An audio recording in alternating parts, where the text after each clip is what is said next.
World economic ফোরামের প্রেসিডেন্টের সঙ্গে প্রধানমন্ত্রীর বৈঠক, কর্মসংস্থান ও বিনিয়োগ নিয়ে আলোচনা। কিভাবে বিনিয়োগ বৃদ্ধি করতে পারে, কিভাবে কর্মসংস্থান সৃষ্টি করতে পারে, কিভাবে দেশের মানুষের অগ্রযাত্রার পথকে আরো ধাবিত করা যায়, এগুলি নিয়ে তাদের বিশদ আলোচনা হয়েছে। ভূ রাজনৈতিক পালাবদলের মধ্যে চীন সফরে নতুন সুযোগ দেখছেন বিশ্লেষকরা। বাইলেটারাল এফটিএ না করেও বাংলাদেশের পণ্য কিন্তু চীনের বাজারে রপ্তানি করা সম্ভব হতে পারে।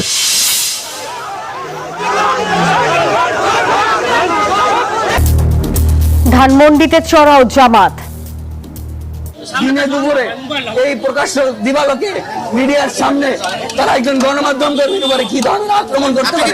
এই ঘটনার সাথে আমাদের যারা সম্পৃক্ত ইতিমধ্যেই সাংগঠনিকভাবে আমরা তাদেরকে চিহ্নিত করার চেষ্টা করছি। আওয়ামী বিশৃঙ্খলা প্রতিহতে সরব রাজপথ। দেশের মধ্যে অস্থিতিশীলতা এবং সন্ত্রাসী কর্মকাণ্ড তারা করার চেষ্টা করছে। শেখ হাসিনার বিরুদ্ধে রেড নোটিশের আবেদন। আওয়ামী লীগকে পুনর্বাসনের চেষ্টা করছে সরকার, অভিযোগ 11 দলীয় নেতাদের। গুম খুন হত্যার বিচার দাবি। রাজধানীর প্রধান সড়কে বন্ধ হচ্ছে ব্যাটারি চালিত রিকশা, সুফল পেতে অবৈধ কারখানার বিরুদ্ধে ব্যবস্থার তাগিদ। আমাদের পুরো যোগাযোগ ব্যবস্থাকে যেমন আমাদের বিশৃঙ্খল একটা পরিস্থিতি সৃষ্টি করেছে, এটা আমাদের জন্য বড় একটা ইস্যু ভবিষ্যতে তৈরি হয়ে যাবে। 30 বছর পরও চিত্রনায়ক সালমান শাহর মৃত্যু রহস্যে ঘেরা, কবর থেকে দেহাবশেষ তোলার আদেশ বাতিল। মিয়ানমারে ভোটের সময় 7 শতাধিক বেসামরিক নাগরিক হত্যা, বাদ যায়নি নারী ও শিশুরাও, জাতিসংঘের প্রতিবেদন। এবার স্পটলাইট রোনালদো হ্যারি কেনের উপর। রাতে মাঠে নামছে পর্তুগাল, ইংল্যান্ড। স্কটল্যান্ডের বিপক্ষে মাঠে ফিরতে পারেন নেইমার। স্বাগত নিউজ 24 সংবাদের পুরো আয়োজনে আপনাদের সাথে আছি আমরা দুজন, আমি নাফিসা হক এবং আমি ফয়সাল মাহমুদ। দর্শক দেখছিলেন সুপার বোর্ড সংবাদ শিরোনাম। যাচ্ছি পুরো খবরে। ওয়ার্ল্ড ইকোনমিক ফোরামের প্রেসিডেন্ট ও সিইও অ্যালোইস জাভিঙ্গির সঙ্গে সৌজন্য সাক্ষাৎ করেছেন প্রধানমন্ত্রী তারেক রহমান। মঙ্গলবার স্থানীয় সময় বিকালে চীনের দালিয়ান আন্তর্জাতিক সম্মেলন কেন্দ্রে এই সাক্ষাৎ অনুষ্ঠিত হয়। বৈঠকে বাংলাদেশের কর্মসংস্থান ও বিনিয়োগ বৃদ্ধি নিয়ে আলোচনা হয়। সংবাদ সম্মেলনে প্রধানমন্ত্রীর উপদেষ্টা মাহদি আমিন জানান, বৈশ্বিক বিনিয়োগকারীদের জন্য আস্থার পরিবেশ নিশ্চিত করতে চায় সরকার। প্রধানমন্ত্রী হিসেবে প্রথম বিদেশ সফরে মালয়েশিয়া থেকে চীনে তারেক রহমান। মঙ্গলবার দেশটির দালিয়ান আন্তর্জাতিক সম্মেলন কেন্দ্রে তার সঙ্গে সৌজন্য সাক্ষাৎ করেন ওয়ার্ল্ড ইকোনমিক ফোরামের প্রেসিডেন্ট ও সিইও অ্যালোইস জাভিঙ্গি। সরকার প্রধান হিসেবে দায়িত্ব নেওয়ায় তারেক রহমানকে অভিনন্দন জানান ফোরামের প্রধান। প্রধানমন্ত্রী জলবায়ু পরিবর্তন মোকাবিলায় ওয়ার্ল্ড ইকোনমিক ফোরামের বিভিন্ন উদ্যোগের প্রশংসা করেন। জলবায়ু পরিবর্তনের ঝুঁকিতে থাকা দেশগুলোর সহযোগিতায় উদ্যোগ নেওয়ার আহ্বান জানান।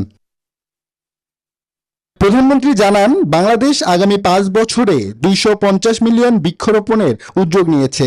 পাশাপাশি প্রায় 20,000 কিলোমিটার নদী ও খাল পুনর্খননের মাধ্যমে পানি প্রবাহ পুনরুদ্ধার, বন্যার ঝুঁকি হ্রাস এবং পরিবেশ সুরক্ষায় বাংলাদেশের উদ্যোগের কথা তুলে ধরেন। জানান, 2030 সালের মধ্যে মোট বিদ্যুৎ চাহিদার 20% নবায়নযোগ্য উৎস থেকে উৎপাদনের পরিকল্পনার কথা। একই শহরে সাংগ্রিলা হোটেলে সংবাদ সম্মেলনে আসেন প্রধানমন্ত্রীর উপদেষ্টা ও প্রধানমন্ত্রীর কার্যালয়ের মুখপাত্র মাহদি আমিন। বলেন, বৈশ্বিক বিনিয়োগকারীদের জন্য আস্থার পরিবেশ নিশ্চিত করতে চায় সরকার। এই সম্মেলনের মাধ্যমে তার যে মূল লক্ষ্য, বাংলাদেশে অধিকতর বৈদেশিক বিনিয়োগ নিশ্চিত করা, কর্মসংস্থান সৃষ্টি করা, জলবায়ুর সহনশীলতা এবং টেকসই উন্নয়নের যে অগ্রযাত্রা রয়েছে সেটিকে আন্তর্জাতিক বিনিয়োগ এবং অংশীদারিত্বের সাথে আরো গভীরভাবে সম্পৃক্ত করা। Climate resilience, climate security, climate finance নিশ্চিত করা is a key top priority, and to do that we need to work with collective responsibility. World economic forum আয়োজিত সামার দাভোস 2026 অনুষ্ঠিত হতে যাচ্ছে। সরকার প্রধান হিসেবে বাংলাদেশের বাইরে এই প্রথম কোন বৈশ্বিক সম্মেলনে যোগদান করেছেন প্রধানমন্ত্রী তারেক রহমান। আব্দুল্লাহ মামুন, নিউজ 24, ঢাকা। বাংলাদেশি পণ্য ও সেবা রপ্তানি বৃদ্ধির পাশাপাশি দেশের বৃহৎ অবকাঠামো প্রকল্পে বড় বিনিয়োগের লক্ষ্য নিয়ে চীন সফরে প্রধানমন্ত্রী তারেক রহমান। এই সফর ঘিরে বেইজিংয়ের সাথে অর্থনৈতিক এবং কৌশলগত সম্পর্ককে নতুন উচ্চতায় নিয়ে যেতে সব ধরনের প্রস্তুতি নিয়েছে সরকার। বিশ্লেষকরা বলছেন, ভূরাজনৈতিক পরিবর্তনের এই সময়ে প্রধানমন্ত্রীর সফর বাণিজ্য ও শ্রম বাজারে নতুন সুযোগের মাইলফলক হতে পারে। বাংলাদেশের অন্যতম উন্নয়ন ও বিনিয়োগ অংশীদার দক্ষিণ পূর্ব এশিয়ার দেশ চীন। সেই সম্পর্কে গতি বাড়াতেই নিজের প্রথম বিদেশ সফরেই চীনকে বেছে নিয়েছেন প্রধানমন্ত্রী তারেক রহমান। দেশের জ্বালানি, পরিবহন, তৈরি পোশাক, তথ্য প্রযুক্তি সহ বেশ কিছু খাতে বিনিয়োগ আছে চীনের। প্রধানমন্ত্রীর সফরে চীনের বিনিয়োগ আরও বাড়ানোর চেষ্টা থাকবে বাংলাদেশের। গত 5 বছর ধরে বাংলাদেশে বিদেশি বিনিয়োগের অন্যতম প্রধান উৎস চীন। ফলে প্রধানমন্ত্রীর এবারের সফরকে কেন্দ্র করে বিনিয়োগ সংক্রান্ত একাধিক উদ্যোগ এগিয়ে নেওয়া হচ্ছে। বাংলাদেশ থেকে চীনে রপ্তানিযোগ্য শতভাগ পণ্যে 2028 সাল পর্যন্ত শূন্য শুল্ক সুবিধা দিয়ে রেখেছে চীন। তারপরও চীন থেকে $17 বিলিয়ন আমদানির বিপরীতে বাংলাদেশের রপ্তানি $1 বিলিয়ন কম। বাণিজ্যের এই ঘাটতি কমিয়ে আনতে এই সফর গুরুত্বপূর্ণ বলছেন ব্যবসায়ীরা। বিরাট বড় একটা গ্যাপ রয়ে গেছে, আমাদের বাণিজ্য গ্যাপ। এটার জন্য কিন্তু চীন আমাদের বলেছে, আপনাদের জন্য এই পণ্য, এতগুলো পণ্য ডিউটি ফ্রি দেওয়া হলো। কিভাবে আমরা এখানে অন্তপক্ষে $3 বিলিয়ন পর্যন্ত আমরা এক্সপোর্ট করতে পারি, এই ধরনের একটা পরিকল্পনা নিয়ে এই পরিকল্পনা করতে হবে আমাদের সুদূর প্রসারী। সফরে তিস্তা মহাপরিকল্পনা, মোংলা বন্দরের আধুনিকায়ন ও ডিজিটাল সংযোগ সম্প্রসারণ সহ প্রায় 17টি চুক্তি ও সমঝোতা স্মারক স্বাক্ষরের সম্ভাবনা রয়েছে। সেই সাথে চট্টগ্রামের আনোয়ারায় চীনা অর্থনৈতিক অঞ্চল ও কেরানীগঞ্জ ইকোনমিক জোনে বিনিয়োগকারীদের জন্য জমি বরাদ্দ সংক্রান্ত চুক্তিগুলো চূড়ান্ত হতে পারে। মূলত দুটি দেশের মধ্যে একটা বাণিজ্য চুক্তি করার বিষয়ে নানা রকমের চিন্তা ভাবনা হচ্ছে, কিন্তু এই মুক্ত বাণিজ্য চুক্তি করতে গেলে বাংলাদেশে একটা বড় রেভিনিউ লস হতে পারে। তো সেটা একটা বড় চিন্তার বিষয়। তো সেটা কিভাবে আসলে অ্যাড্রেস করে সেটা দেখতে হবে। তবে আসলে এই বাইল্যাটারাল এফটিএ না করেও বাংলাদেশের পণ্য কিন্তু চীনের বাজারে রপ্তানি করা সম্ভব হতে পারে। সফর ঘিরে $9 বিলিয়ন বেশি ঋণ ও বাজেট সহায়তার প্রস্তাব বিবেচনায় থাকবে। পাশাপাশি 25শে জুন বেইজিংয়ে অনুষ্ঠিত হতে যাচ্ছে বাংলাদেশ বিনিয়োগ সম্মেলন। হোসাইন শাহাদাত, নিউজ 24, ঢাকা। কার্যক্রম নিষিদ্ধ আওয়ামী লীগের প্রতিষ্ঠা বার্ষিকীর দিনে রাজপথে বিভিন্ন রাজনৈতিক দলের নেতাকর্মীদের সরব উপস্থিতি দেখা গেছে। মিছিল হয়েছে রাজধানী সহ সারা দেশেই। ধানমন্ডিতে জামায়াতের মিছিল থেকে সাংবাদিকদের উপর হামলার ঘটনা ঘটেছে। এই এক বিবৃতিতে দলটি জানিয়েছে, হামলার প্রমাণ পেলে ব্যবস্থা নেওয়া হবে। এদিকে সতর্ক অবস্থানে আইন শৃঙ্খলা বাহিনী।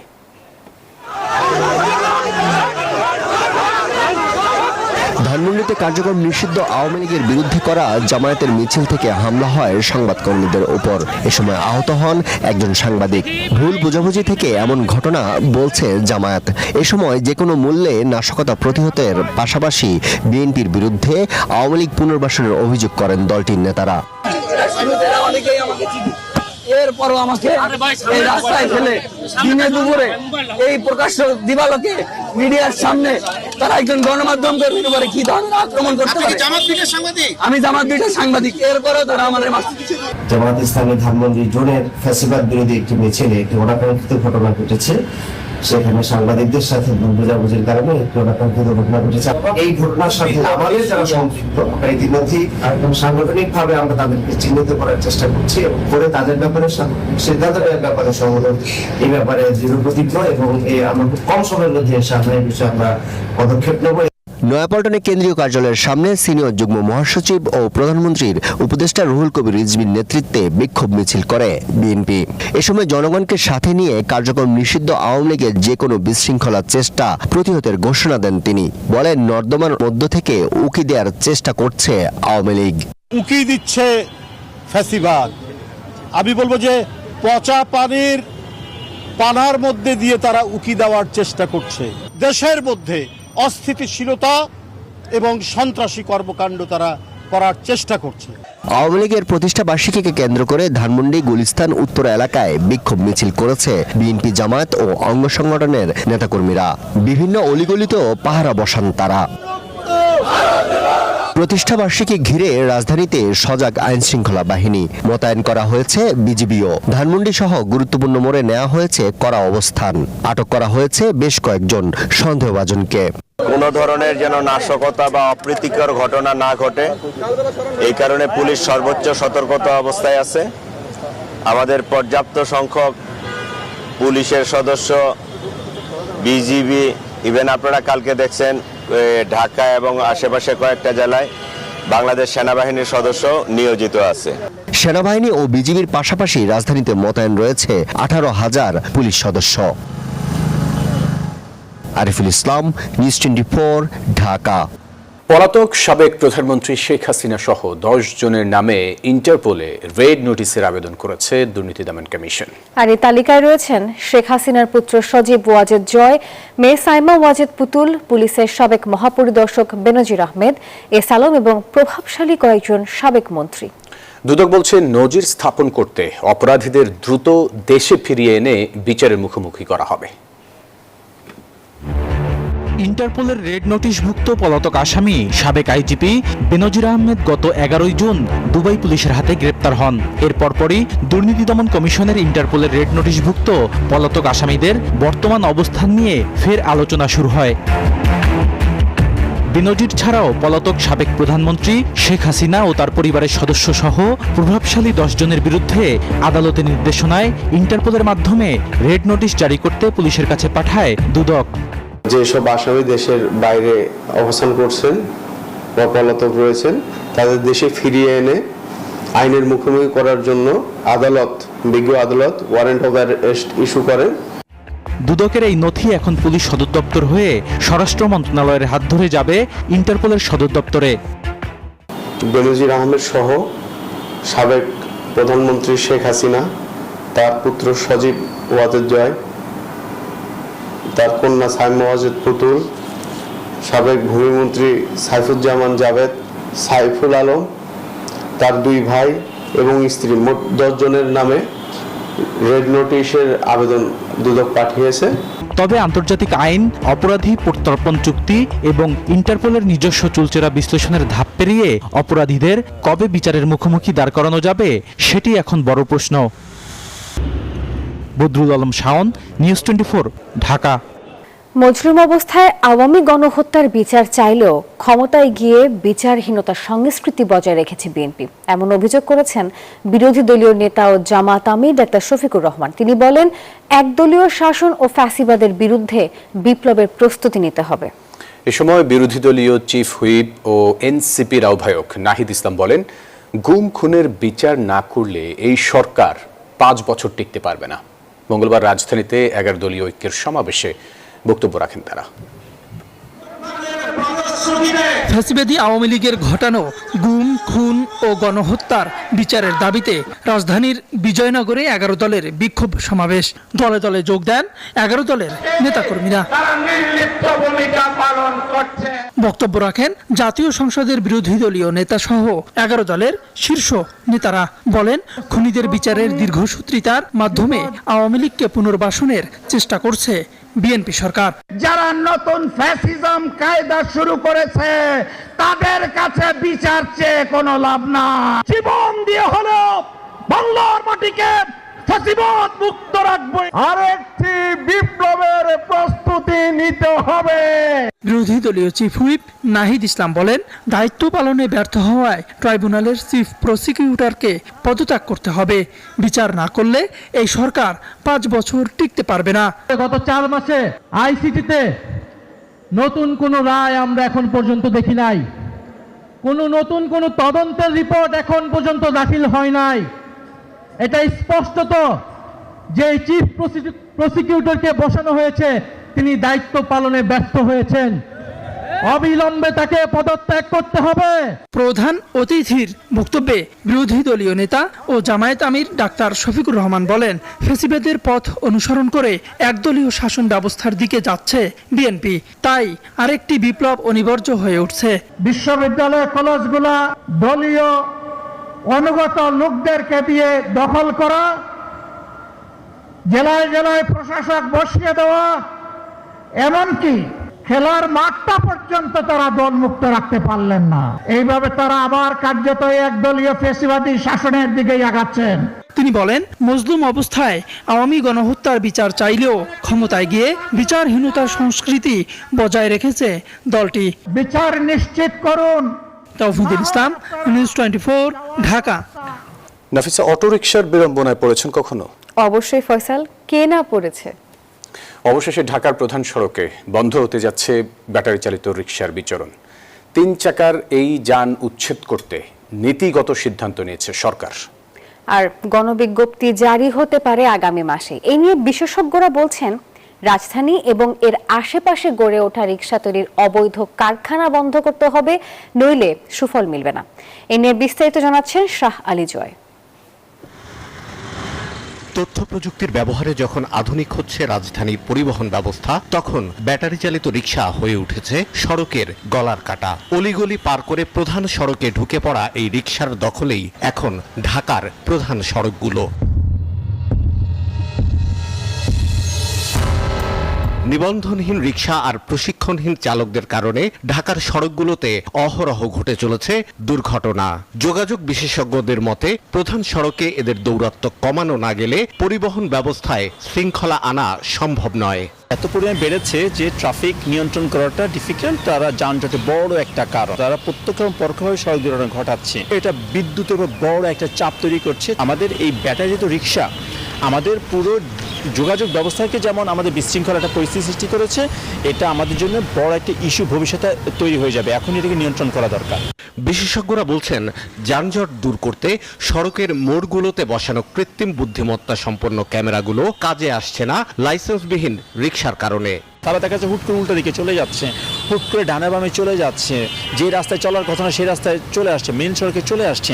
এবং আমি এআই ভিত্তিক সিস্টেম আমি রাখছি ট্রাফিক ব্যবস্থাপনা করার জন্য, আমি এটা বাড়াবো, কিন্তু এটা আমি প্রয়োগ করতে পারছি যাদের লাইসেন্স আছে, কাগজপত্র আছে, কিন্তু যেই চালক ব্যাটারি রিকশা চালাচ্ছে তাকে আমি ট্রেস করতে পারছি না। ফলে আমি দাঁড়িয়ে আছি, একজন দেখছে যে সে দাঁড়িয়ে আছে, সে সরকারকে ট্যাক্স দিচ্ছে, ভ্যাট দিচ্ছে, বাট আরেকজন যে কোনো ভ্যাট ট্যাক্স নাই, সে দেখা যাচ্ছে যে সিগন্যাল ভায়োলেশনে চলে যাচ্ছে, তাকে ধরা যাচ্ছে। এমন বাস্তবতায় নড়ে চড়ে বসেছে প্রশাসন। সড়ক মন্ত্রণালয় এবং ট্রাফিক বিভাগ কয়েক দফা আলোচনার পর এমন সিদ্ধান্তে এসেছে, সড়কে শৃঙ্খলা আনতে বন্ধ করতে হবে ব্যাটারি চালিত রিকশা। প্রধান সড়কে যেন অটোরিকশা না ওঠে, এই জন্য ডিএমপি তার অভিযান থেকে একটু জোরদার করবে। সামনের সপ্তাহ থেকে এটাকে আমরা খুব জোরালো ভাবে দেখবো। মানে প্রধান সড়কে দেখা হবে নাকি অটোরিকশাগুলো যেখানে উৎপাদন হয় সেগুলো বিরুদ্ধে ব্যবস্থা গ্রহণ করবেন? শুধু প্রধান সড়কের এই ব্যাপারটা দেখছি, পরবর্তীতে পূর্ণাঙ্গ নীতিমালা যখন হয়ে যাবে তখন আমরা ওই ব্যাপারে স্টেপ বাই স্টেপ ব্যবস্থা নিব। ট্রাফিক বিভাগ বলছে, সরকারের চূড়ান্ত নির্দেশনার অপেক্ষায় তারা। সবুজ সংকেত পেলে প্রথমে ধাপে ধাপে সড়কগুলো থেকে তুলে নেওয়া হবে ব্যাটারি চালিত রিকশা, পরবর্তীতে অন্যান্য সড়কেও এর চলাচল সীমিত করা হবে। শাহ আলী জয়, নিউজ 24, ঢাকা। মিয়ানমার সেনাবাহিনী 6 মাসে 7 শতাধিক বেসামরিক নাগরিক হত্যা করেছে। নিহতদের মধ্যে রয়েছে নারী, শিশু। ফলে দিন দিন ভয়াবহ হয়ে উঠছে গৃহযুদ্ধের আগুন। সোমবার জাতিসংঘের নতুন প্রতিবেদনে উঠে এসেছে এই উদ্বেগজনক তথ্য। 2021 সালে সামরিক অভ্যুত্থানের মাধ্যমে অং সান সুচির সরকারকে ক্ষমতাচ্যুত করা হয়। এরপর থেকেই মিয়ানমারে চলছে গৃহযুদ্ধ।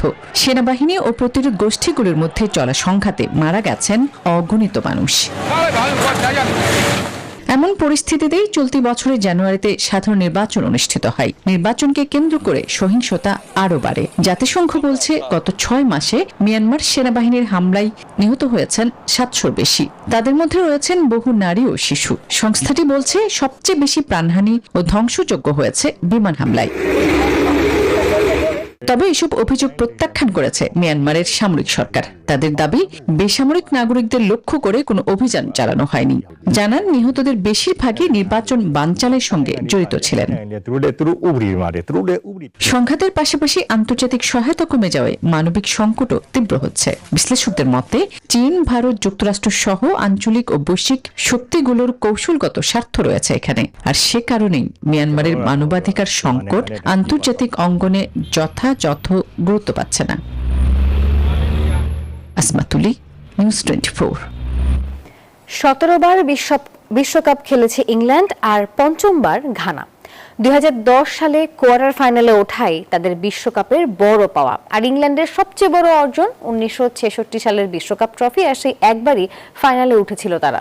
ইতিহাস বলছে এগিয়ে ইংল্যান্ড, তবে 15 বছর আগে দুই দলের খেলা একমাত্র প্রীতি ম্যাচে ড্র হয়েছিল। তাই আজ রাত 2টায় এই দলের খেলায় কে জিতবে তা দেখতে চোখ রাখতে হবে টেলিভিশনের পর্দায়। ফিফা র্যাঙ্কিংয়ে ইংল্যান্ড চতুর্থ আর গানা 73তম। অর্থনীতিতে বিশ্বের অন্যতম শক্তিশালী দেশ ইংল্যান্ড। অন্যদিকে গানার অর্থনীতি মাত্র ঘুরে দাঁড়ানোর পথে। ইংল্যান্ডের খেলোয়াড়রা বিশ্বকাপে খেলতে কয়টি জার্সি এনেছেন তা জানা নেই, তবে গানার খেলোয়াড়দের জার্সি মাত্র একটি। সেই এক সেট জার্সি তারা বারবার ধুয়ে পড়ছেন। পরের বার পরার জন্য প্রতি অনুশীলন শেষে তারা জার্সি ধুতে দেন। তবে জার্সির সংখ্যা বা অর্থনীতি যার যেমনই হোক, গ্রুপ পর্বের প্রথম ম্যাচে জয় পেয়ে দুই দলই আত্মবিশ্বাসে উজ্জ্বল। এল গ্রুপের হাই ভোল্টেজ লড়াইয়ে যুক্তরাষ্ট্রের বোস্টনে রাতে মুখোমুখি হতে যাচ্ছে এই দুই দল। ইউরোপীয় পরাশক্তি ইংল্যান্ড আর আফ্রিকার জায়ান্ট গানা, দুই দলই প্রথম ম্যাচ জিতে পয়েন্ট সমানে। তবে গোল ব্যবধানে এগিয়ে থাকায় ইংল্যান্ড গ্রুপের শীর্ষে। এই ম্যাচ জিতলে বদলে যেতে পারে টেবিলের সব সমীকরণ। ক্রোয়েশিয়ার বিপক্ষে 4-2 গোলের রোমাঞ্চকর জয় দিয়ে টুর্নামেন্টে নিজেদের শক্তির জানান দিয়েছে থমাস টুখেলের ইংল্যান্ড। আক্রমণে ছিল গতি, ছিল ধার, ছিল বিশ্বকাপ জয়ের স্বপ্নকে আরো উস্কে দেওয়ার মতো পারফরমেন্স। অন্যদিকে শেষ মুহূর্তের নাটকীয় গোলে পানামাকে হারিয়ে মূল্যবান 3 পয়েন্ট তুলে নিয়েছে গানা। ব্ল্যাক স্টাররা জানে আরেকটি ইতিবাচক ফল তাদের নকআউট পর্বের দরজায় পৌঁছে দিতে পারে। ইংল্যান্ড ও গানার ইতিহাসও বেশ সংক্ষিপ্ত। আন্তর্জাতিক প্রীতি ম্যাচে দুই দলের একমাত্র সাক্ষাৎ হয়েছিল 2011 সালে ওয়েম্বলিতে, যেখানে ম্যাচটি ড্র হয় 1-1 গোলে। ম্যাচটিতে ইংল্যান্ডের আক্রমণের মূল ভরসা থাকবেন হ্যারি কেইন, সঙ্গে সৃজনশীলতার দায়িত্বে জুড বেলিংহাম। অন্যদিকে গানার জন্য বড় সুখবর হতে পারে থমাস পার্টের ফিরে আসা। মাঝমাঠে তার উপস্থিতি ব্ল্যাক স্টারদের শক্তি বাড়াবে, আর সামনে গোলের খোঁজে থাকতে পারেন ব্র্যান্ডন থমাস আসান্তে। খালিদুল ইসলাম তানভীর, নিউজ 24। দর্শক, এই ছিল নিউজ 24 সংবাদের এখনকার আয়োজনে। এতক্ষণ সাথে থাকার জন্য ধন্যবাদ সবাইকে।